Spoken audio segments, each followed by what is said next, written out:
Hello and welcome back to the virtual classroom. I'm your host, Dr. Olmsted. And welcome back to part 2 of our lecture series on the new monarchs. Now, as always, take a moment, hit pause, jot down the rest of the lecture outline, and pay attention to those key terms at the left. Got it? Let's get started.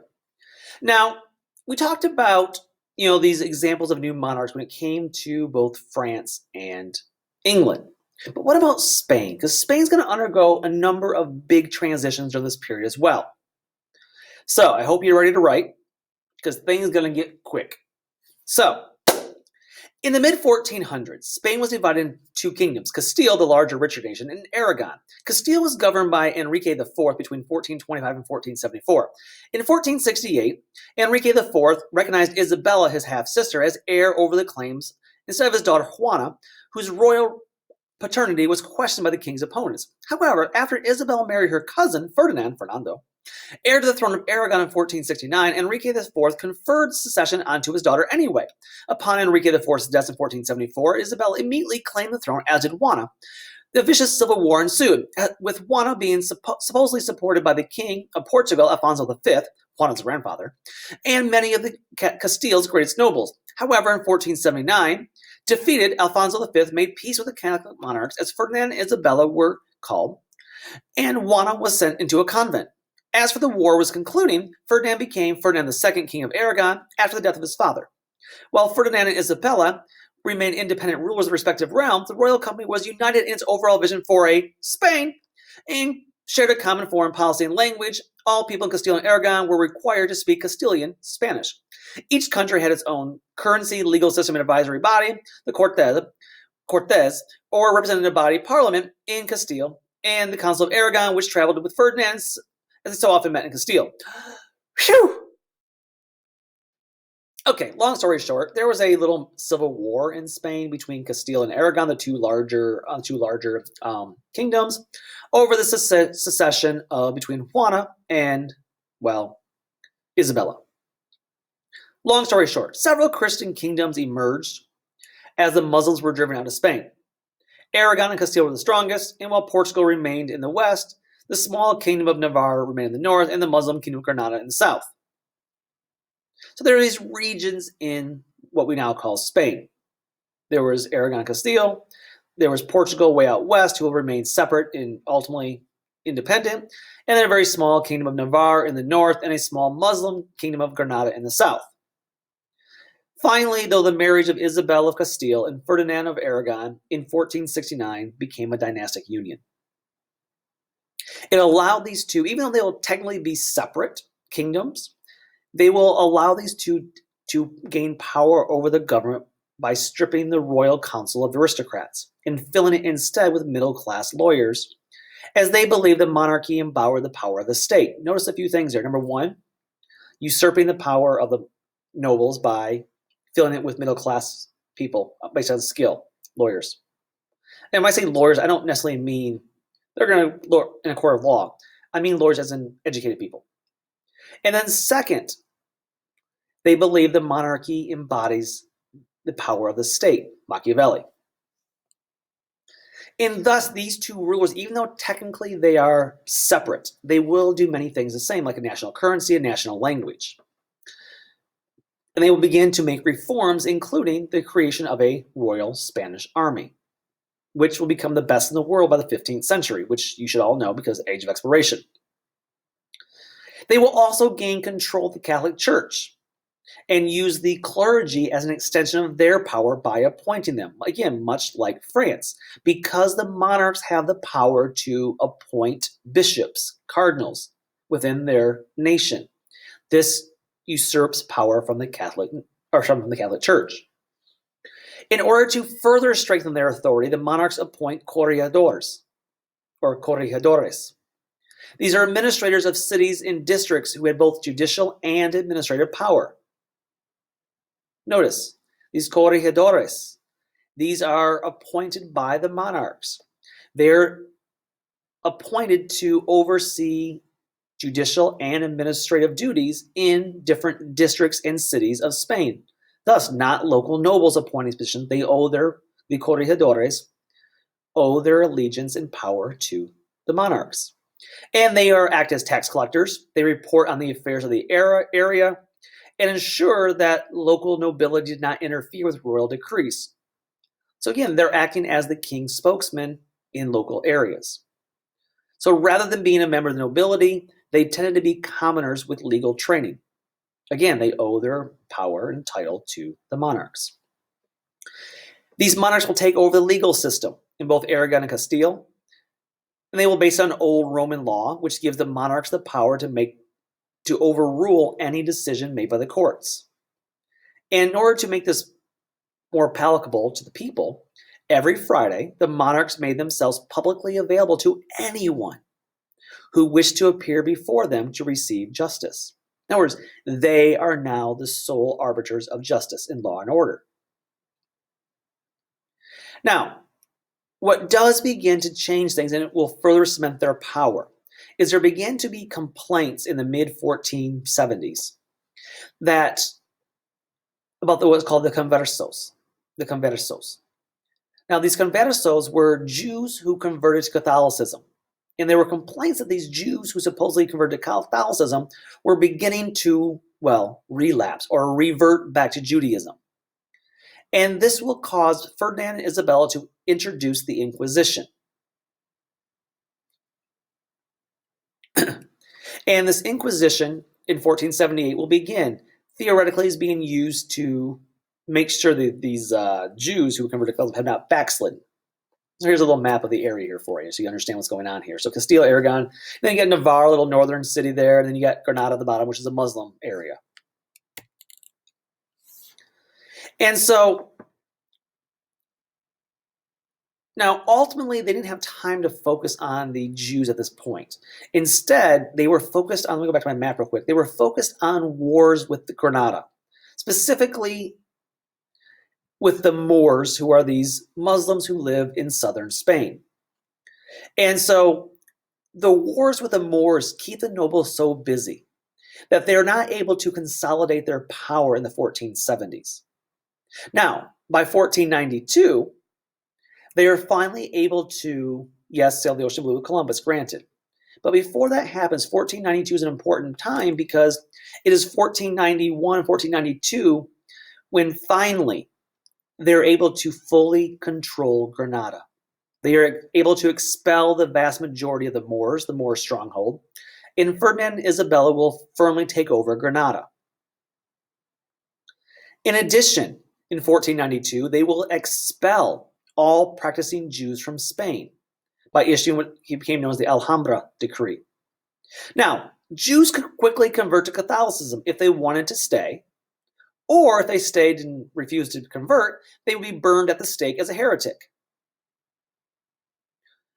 The alternative, of course, was Jews could emigrate to a more tolerant nation like the Muslim nation of the Ottoman Empire. Although, if they left, they would not be allowed to take any precious metals or coinage with them. And again, this idea of expelling the Jews became a very popular move with the people of Spain. Yes, they were anti-Semitic, but also it was a great way to get more money. The downside to both these things, the conquering of the Muslims and the expulsion of the Jews, the Alhambra Decree, was that you lose a lot of skilled merchants and professionally trained individuals. And so ultimately what we're going to see is that Spain's economy is going to be stunted here because they're going to expel first the Jews, and then later they're going to issue that if you are a Muslim in 1502, 10 years later, Muslims who had not been converted to Christianity after the Reconquista in 1492 will also be expelled from Spain. Oh, and by 1509, even if you were known as a Morisco, so even though you had converted, and you were a true convert, right? So you were a Muslim who converted, you were known as a Morisco. So remember, the Jews who converted were called conversos. The Muslims who converted were known as Moriscos. And by 1509, whether you were a Jew or a Muslim, you were just kicked out. If you have a Jew or a Muslim, heritage, even if you were a quote-unquote true convert to Catholicism, you were gone.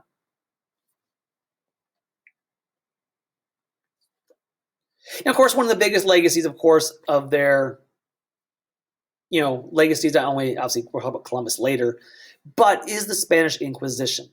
It's one of these, it was conceived by Isabella herself, and it begins to spread throughout, not only just in Spain, but into other European nations as well. And basically, what it was designed to do is allow the monarchy to enforce the authority of the national Catholic Church. Okay, so it takes the power away from Rome, yes, but it's able to enforce the power of the monarch's authority over the Catholic Church. Now, originally it was overseen by a Dominican monk. His name is Tomás de Torquemada, and he oversaw the Inquisition. And specifically, the Inquisition was designed to target those conversos, those Jews who had converted to Christianity, but who were supposedly backsliding to Judaism. As a spread, this will begin to see massive expulsions and massacres of Jews. For example, as it spreads from Spain, in Portugal, 4,000 Jews will be massacred in 1506. Germany will begin systematically persecuting Jews in 1509.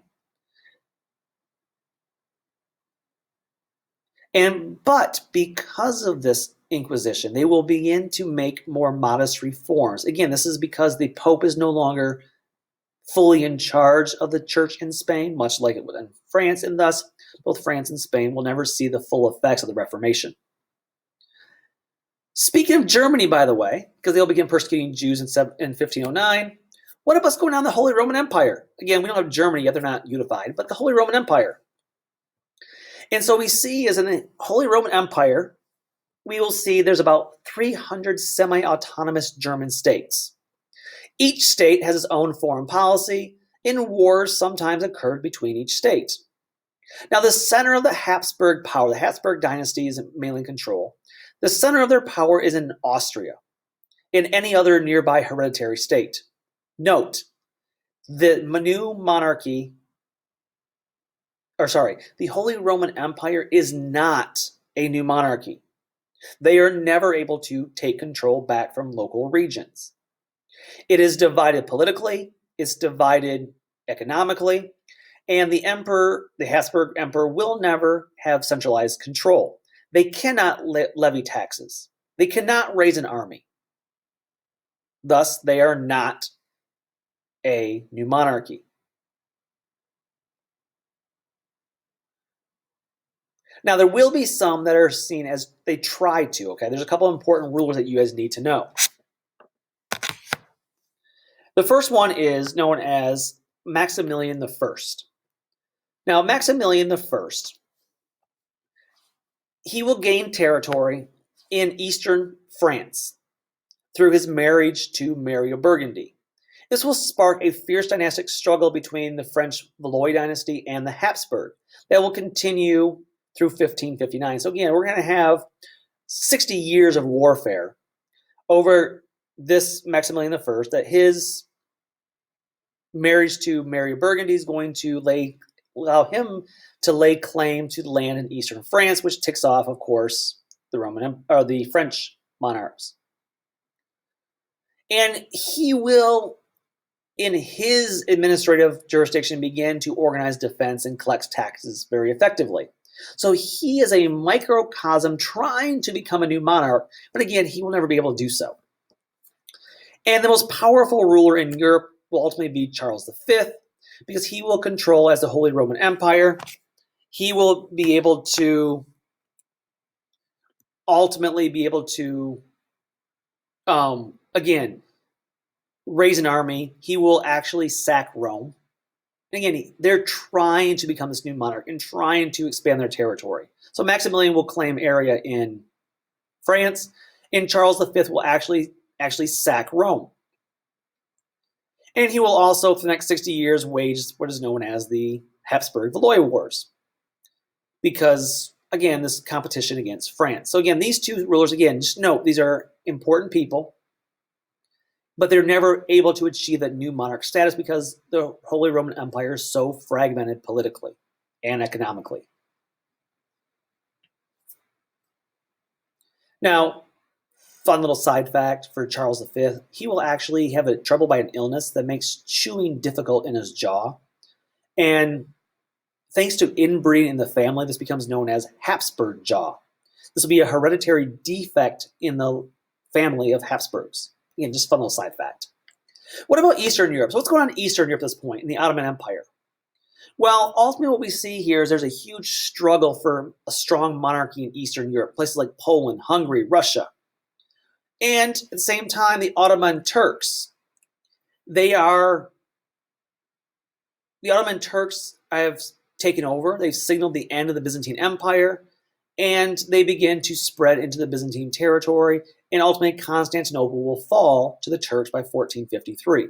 So while all these events taking place back in France, Spain, and England, we see Eastern Europe is still kind of in the wilderness here, especially in Russia.